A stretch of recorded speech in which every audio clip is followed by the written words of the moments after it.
Part 90. We are in a very badass place right now. I didn't talk about the gravity of this situation enough.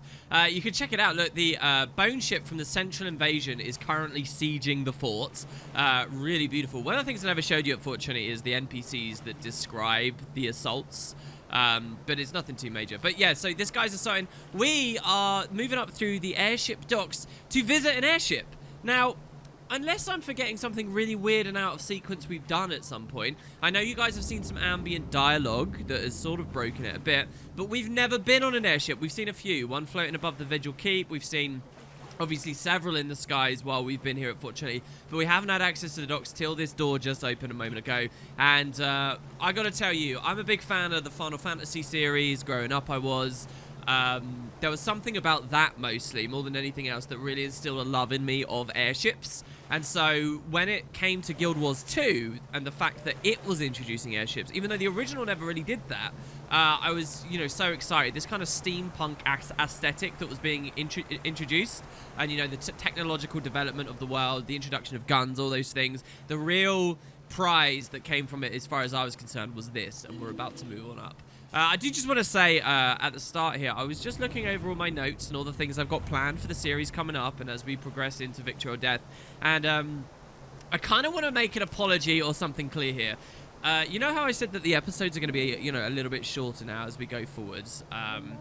That's fine, and it doesn't really make any difference, to be honest, on people watching this series in sequence, you know, when it's all out and you're just zerging through the playlist. But I have realized... with the short episodes, we're going to get to a very high episode count. Okay? A very high episode count. I can't really do much to help. I think it would still be just as fun and it'll be awesome. It's great to see that there's still so much content left. But, you know, at the pace that we're now going at, don't be off-put, is what I'm trying to say, by the episode numbers creeping up and up and up, because they will. I was originally planning on the whole thing would be done in about episode 110 to episode 120. We just hit 90. And I think it'll be longer than that now. So, yeah. But anyway, we'll see how it goes. Lots of adventures and fun stuff upcoming, nonetheless. All right, let's move on in. And so, yeah, we actually get a choice. Do we step onto it in the open world where you can see there's a vista and stuff? Or do we want to go straight into the story instance? Well, I actually prefer the idea of going into the story instance first. There was kind of a Guild Wars 1 thing where it was like you did the campaign mission in that area, then you returned later. And that's what we're going to do here. So, very brief recap. Dangerous creatures, we have noticed. We managed to kill one, or capture it, and now we want to learn a little bit more about it. We want to study what the eye beholds. Let's move on in. And we get to see more powerful people that Traherne has recruited via the resources of the Pact. A moment, please, Commander. I'd like to speak with you. Alright, sorry about that little cut there. I'm wearing a really big, heavy coat because it's freezing cold as winter is starting to set in now. And I couldn't get the headset on while I was wearing the big, fluffy hood as well at the same time. Alright, hello, Traherne. How's it going, man? Look at this. And so you'll notice, by the way, as soon as we get on the airship for what the eye beholds, it's actually moved. It's set sail a little bit. So if you have a little bit of a look around... you'll find that's the northern invasion we're at there. That's Orif on our left. This is where we would launch golems from cannons. I love the thought that one of the golems could accidentally fly through the air and hit us accidentally. You know, we could friendly fire one of ourselves. But yeah, we've actually moved out. Now, the game at this point, we've never really seen an airship fly, like actually move. And we haven't here either because it's sort of teleported forward in the middle of the loading screen and just lets us assume that movements happen. But let me tell you something. The engine is capable of it, and before the end, we will see such things. So anyway, yeah, we've just sort of moved forward. Don't think that the dev's always going to just trick it out and have it move in weird, subtle ways. It will move, and properly. That plant up there looks really cool. Reminds me about the Grove. Oh, we're so far away, Caraflower. It's been so long. Hey, chat. A magnificent view, and a great reminder of what the Pact is fighting for. I believe our experiment is about ready. We should get back inside. Okay, I'd like a moment to collect myself. Oh. No, lead the way, Marshal. These airships are the Pact's crowning achievement. A combination of Asura, Char, and human technology. The Pact developed these airships so that we might fight Zaitan from every possible angle. Land, sea, and now air. I love the impression he's giving there. It makes me think of real-world warfare where, you know, you really need naval superiority and you really need air superiority, and we have that now. You know, when you're fighting against dragons, it's It's a whole ballpark that fantasy civilizations can't, and, you know, primitive civilizations just can't sort of deal with. I think that's one of the things Game of Thrones shows really well, actually, that, you know, a dragon equals an air force in settings where air forces don't really exist, sort of thing, you know. So, let's see what they have to say. First, we got Chohan. He says, I'm here mostly to observe and supervise. If you have questions about the test, Professor Gore and Scholar Vivian should be able to help. All right. So, there are 2 names there, Scholar Vivian, Professor Gore. Now, you should recognize one of the names, at least, but they are both recognizable. So, Gore, I've told you a million times, he comes up again and again and again. He developed the technology and the understanding behind dragon minions, and that when they're exploring, they're consuming magic. Well, we'll see what he's got for us now. Do you recognize Scholar Vivian? Maybe pause the video, have a real think. It's a hard one. It's a really hard one. Only one of our characters has met Vivian, and that is actually our Char, who had met her to do with Necromancer Reese's amulet. Yeah, believe it or not. Welcome, Commander. Sorry if I seem overwhelmed. I thought I was an expert at this sort of experiment, but Gore's machinery and its applications are mind-boggling. What, really? Okay, so what's your role in the Pact? My job is to help learn all we can about Zhaitan and its risen minions. I garnered a great deal of applicable experience as a Priory Scholar in the Shiver Peaks, and now here I am. So yeah, this was when we went to the Haven, out in the Shivers, and if she was speaking to a character who'd done that story, we could, you know, chat about that too. So because we have charisma, we can say Trahearne must be thrilled to have someone like you to confer with. I hope so. He's a hard one to read. I do know that I'm delighted to have access to his knowledge of and experiences in war. Well, so I like the thought that Trahearne is even a little bit useful here as well, obviously. How will the test work? If I understand Gore's equipment, we're going to have to bombard the eye with a specific wavelength of thormic energy to trigger a projective response. Yeah, I think one thing that the last mission doesn't really show that well is, you know, we defeated the eye in combat. You guys saw that. But it doesn't really establish how we captured it, and you lugged it all the way back here. That's a side to the story, I guess. The other, you know, the script had to deal with that. They captured it and put it together. Good job for Tokchak. Okay, what does this mean? We're going to bombard it with what's thormic energy? Hello? Sorry. We're going to turn the eye into a projector so we can see what it saw and establish a definitive link between it and Zhaitan. So this is a really cool idea. Our top tier minion, and its whole idea is being an eye. We are going to look into that eye. So we get to see more of the histories of ore. This could potentially be a really exciting story beat. So I can also say, how can we help with this test? Gore operates all the machinery. I just monitor the readings, and Trahearne oversees it all. Your job is to deal with the dangerous surprises that invariably accompany this sort of work. Once again, combat really becomes our main thing as the forte. We are just the muscle of the pact, eh, guys? So yeah, and well, this is the interior of an airship. Really cool assets. You've got that nice glass up there, cool colors. There's actually 3 floors. You can come up onto this platform. You can go down underneath as well into the belly of the ship. We'll have plenty of time to explore airships. They become a big part of the story towards the end. Here's the eye behind its field. And I love that like shiny, glistening like effect to it as well. Some people are really, really cringy and off-put with stuff to do with eyes, right? Does this like cause any problems for people? I know that with video games it's a big thing with spiders, but you know, I've known people to faint over slightest things to do with eyes. So I wonder whether people get really a bit offset with it. Anyway, hey Gore, what's going on, man?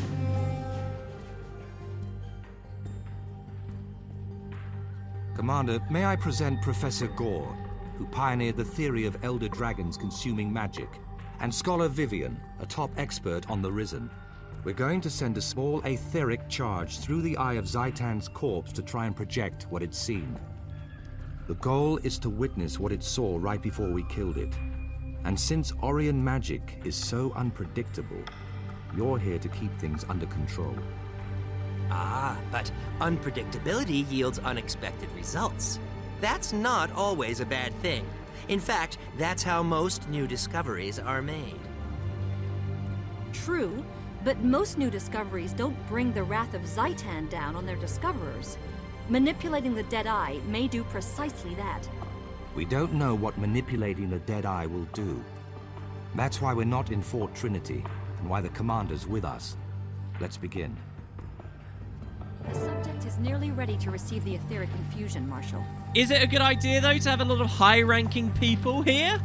Aetheric readings normal. Ready to begin testing. Excellent. Activate the aetheric infuser on my mark.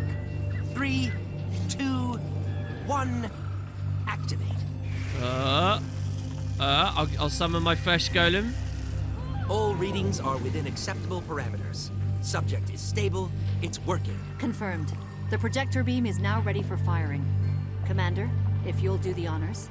Oh god, you want me to do the honors? What are you? Oh god, okay, alright. Did their dialogue update in any way, I wonder? My theory keeps opening up surprising lines of research, but the Elder Dragons are full of surprises, aren't they? That's why I joined the Order of Whispers, to surprise them for a change. So one thing, obviously, I don't think Caraflower's met Gore, has she? She's used his technology when defending the Dermond Priory, but she never met Gore because she's never been to Ratasum, and she's obviously not got anything to do with the Order of Whispers, so this is actually their first meeting, hilariously. What brought you out here to study the Eye exactly? Marshal Traherne was kind enough to send me his notes about the Eye's connection to Zaitan. We both recognize overlap between his research and mine. So it's an interesting idea that there's actually been a good passage of time between us capturing this, and we're like, what do we do with this Eye? And then Traherne had the idea, he sent the missive, he got Gore over here. You know, just more stuff that he's doing behind the scenes that is easy to forget about and not credit him for. So we can say how so, because we're kind of new to these theories. And Gore says this: magic sustains the dragons, and the eyes seem to be in areas of high thermic concentration. If we establish a link between the two, we will have a viable avenue of attack. So we already knew from his workings before, the Elder Dragons are seeking out magic here, right? Magic sustains them. And so this eye literally is being used to see where it is, scan areas. I like the thought that it has access to like wavelengths of vision we have no idea about, and that lets it just see where magic is all the time. But yeah, so we're going to establish a link. This reminds me a little bit of the, what are they called? The Palentiums, I think, in Lord of the Rings, where we're going to try and glimpse the Eye of Sauron by touching those orbs, right? I can't remember, there were like 7 of them. Anyway, yeah, let's see. Did Traherne update? I'm pleased you're here. I'm here. I'm pleased you're here too. I'm here if you need me to, Commander. And what about you, Vivian? I think she says the same stuff. Well, I look forward to seeing you master this machine. Here we go. Let's trigger it. I don't want to have to fight this thing again. Testing parameters are set. System is operative. Start test. The apparatus is functioning. How will we know when we have usable results? You should see something any moment now. Look! There! There's our result! Okay. So if you look, we see this vision. These aren't real risen, they're like thormic ones. They're ghosts, they're visions for us. But we can see what the eye was seeing before it passed away. It's working. We're seeing the last sights the eye saw before it died. Soldiers? Where are they marching to, and why? And by the way, this concept of being able to physically look at an eye and see the last things it saw before it died Is that some kind of undead servant? What's it carrying? is a real thing in the real world that people experimented with. Looks like a scout of some kind. Filthy looking creature.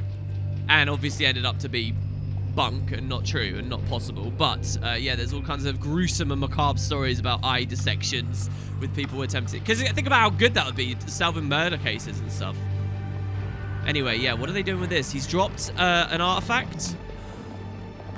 Did you see that? Zaitan's agent just consumed a powerful magical artifact. I saw it, Professor. Your theory is now a confirmed fact. But what was that creature? Let's finish testing before we interpret our results. Marshal Traherne! Look there, another eye. What does it mean? I'm not sure. Commander, to the front. Something's not right. Oh god. Oh god, they break the machines. And a ton of risen appear. Oh dear. So we get in trouble. I looked back at Gore and his text, so you might not have seen it perfectly. But yes, that was a mouth. Remember, we saw an eye and a mouth together in the temple? Well, there was a mouth there again. So the eye seems to seek out the magic, and the mouths consume it, feeding it back to the Elder Dragon itself, maybe? That's definitely what we saw. Soldiers gathering artifacts. By all 6 gods. What was that? That roar and that other eye, it looked at us, through us. And Zaitan must see what it sees. We're not done yet, nor are we out of danger. Commander, to me. See, that's such a beautiful moment. That's the the third time now that Zaitan has responded directly to us and roared through the skies. How cool is that? So, yeah, we, like, create a devastating... Did we just reveal our position? Did we just give up our secret somehow to it? And I think the idea is the roar was a real roar from out here across the seas. And, you know, it vibrated our screen a little bit. And all of a sudden, real Zaitan creatures were around. Gore, you got anything? Well, that just proves how wise Traherne is. You're needed here at least as much as we are. And he knew that. Yeah, you always need a bit of muscle, okay? They couldn't do a story instance where it's just talking. Players don't have the patience for that. That was far more than I expected to see. Even in a controlled environment like this, I was afraid for my life. Once again, I wish that the original Eye fight was a lot more menacing, so that the Luda narrative worked out better here in case we were actually going to have to fight this one again. I wish that the Grub encounter was, you know, more prominent and actually threatening, so that all of a sudden I can appreciate what she's saying more. But hey, it is what it is. Traherne, hey man. Another eye. So yeah, there's at least two of them. They're not one of a kind. There's at least two of them. I mean, we kind of knew that already because we'd heard that there were scouts and stuff. But the eyes move together, and by proxy, Zaitan itself. So wait, Zaitan sees through these eyes. It's seeking out magic. So its ghostly eye saw our eye and what we were doing with it, and boom, he realized what was going on. Zaitan itself, I can feel its presence. The dragon knows what we're doing and will send more of its minions to stop us. Uh-oh. Okay, so can I. It's like a greasy, tingling fog on my skin. Ooh, that's a cool I really like the writing there, actually. That's a very cool description. I'm sure we all recognize what that's like, right, when you feel like you've been watched. But you don't know from where.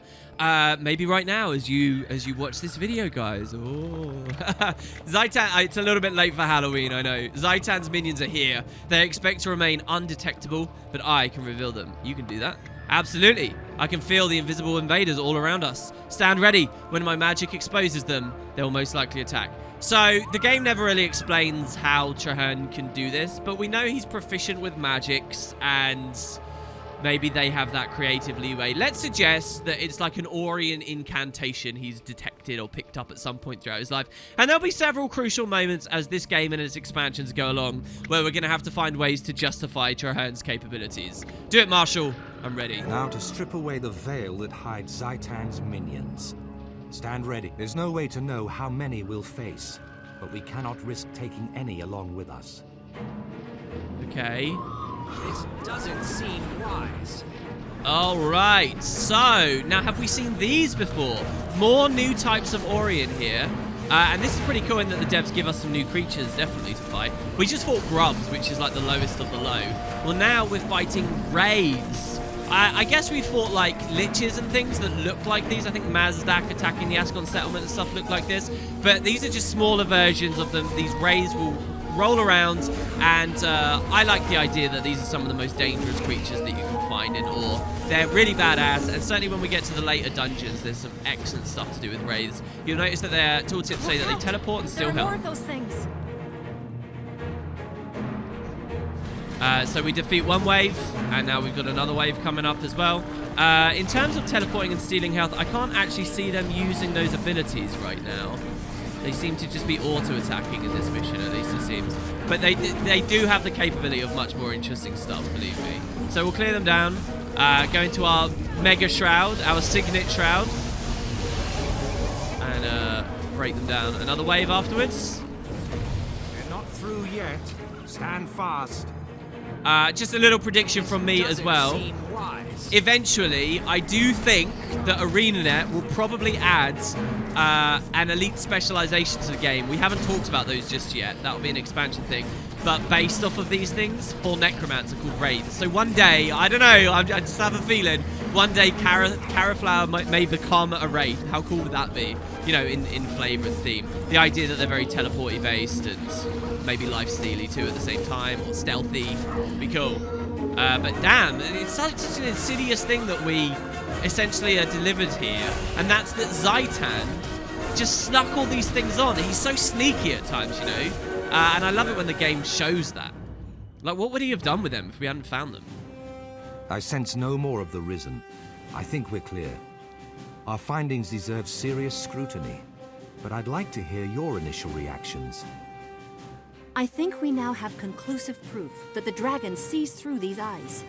The readings, the ebb and flow of magical energy, it all fits. If these eyes are how Zaitan sees, maybe that all-mouth creature is how Zaitan eats. I concur. Zaitan's agents serve as extensions of its body, acting on its will. The eyes survey, the mouth consumes. That answers many questions raised by my theory, actually. Now we know how the dragon hunts and eats. That's progress. We can't let up. If killing the eye partially blinded Zaitan, then killing the mouth should deprive it of sustenance. Pack scouts have traced one of the mouths to its lair. I want you to head out there and ensure that Zaitan starts going hungry.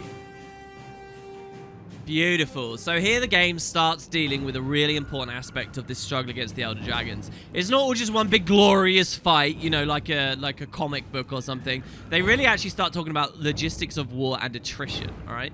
And we got to starve, just as you'd starve an army out in a siege for long enough, we have to find a way to starve Zaitan out. Look at Gore all the way over there experimenting around. But yeah, I really like this instance, probably because it's super dialogue heavy, but also it touches on some really nice ideas, you know, just the thought of, imagine if we had started sailing the airship back and we were and we started feeling a bit weird and we were like, oh, what's going on? And it just feels like an ominous atmosphere. And then to know that there were these stealth, creepy dragon minions waiting and watching and spying on you. Ugh. And it's like necromantic spies as well, not mesmery ones, which we've obviously already encountered in abundance. Very cool. So hey Vivian, how's it going? Studying the Risen is my role in the Pact, but how do you deal with such horrors every day without going mad? Well, I manage. Did we get what we needed here? Yes, that is to say, our preliminary conclusions are promising. A detailed study should yield even more breakthroughs. Outstanding, carry on. So yeah, we learn what we need, at least maybe there's an actual win condition here. Hello. Hello, Gore. I hate to say it, but I'm getting used to these life-threatening experiments. Redundancy trials and academic calculations are gonna seem tame after this. Make sure you're always as prepared as we were today. This is awesome. Are we actually moving on the ship now? No, it's still just sort of hanging out over the I guess we're over to Zato Bay, Strait of Sacrilege, Strait of Malediction, whichever one you want to call it. Okay, and lastly, Trahan. So we actually get a decision here. Let's see. We've dealt with the eye. Now it's the mouth's turn. And the mouth is the more deadly of the two. In fact, one of the hardest bosses in all of the original personal story is coming up, and it's a fun one, definitely. We've identified an Orion manor that's receiving shipments of powerful magical items on a regular basis. It's called Keita Mance. Now, Keita is a word Guild Wars 1 players might recognize as a powerful Canthan Mesmer hero from a long time ago. And so Keita may have... So Keita, if it's a mansion in Ore, we're talking an ancient manse, right? We're talking about a super old place that was named Keita, but from the humans there long, long, long ago. Now, what would it be like? All decrepit, risen back up from the ocean, filled with risen? Well, there's a mouth there. It sounds like such a magical, awesome place, you know. Is that the only target? Yes, but there are two ways to attack the mouth that's there. We can strike at it in its lair, or we can prevent its food from being delivered. Either way, Zaitan misses a meal. Is one method riskier than the other? Stopping the mouth's food supply is safer, but it's less certain to actually work. Attacking it directly is more dangerous, but more certain, assuming it can be defeated. Oh yeah, we don't even know if we can kill it. So, which one do we want to go for? Well, fighting the unknown is too risky. Let's interrupt the food supply. I think that as a member of the Priory, Caraflower would want that certainty. She'd want to see it for herself.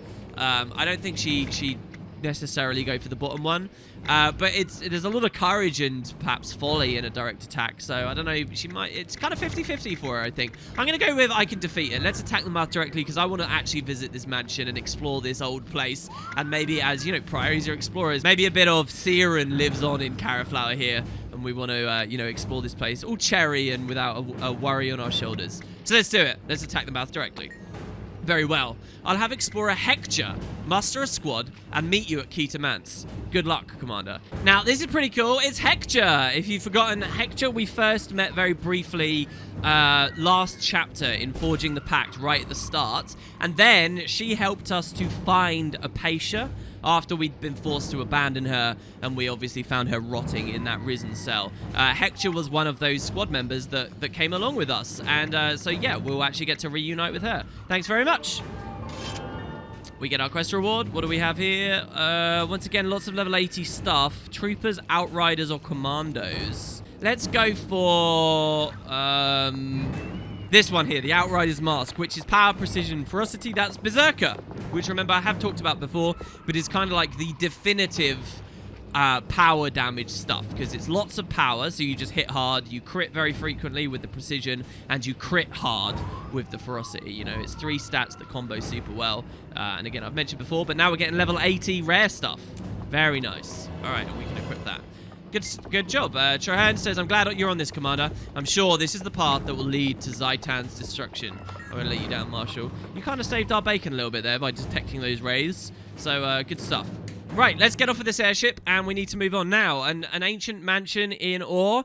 The game makes a pretty big and bold leap here. I like the thought that now that the airships are established, the Pact is kind of using them and is willing to sort of wantonly throw us some pretty distant excursions, right? Even though technically, according to the gameplay, we actually have to walk on foot. So, if you have a look here, it seems the southern invasion is ready, by the way. Look at this. The southern invasion has fallen. These are all Risen-owned areas now. This is all stuff in a previous episode we were walking along and is now absolutely dominated because all the waypoints are locked. But if you have a look, we need to go all the way here.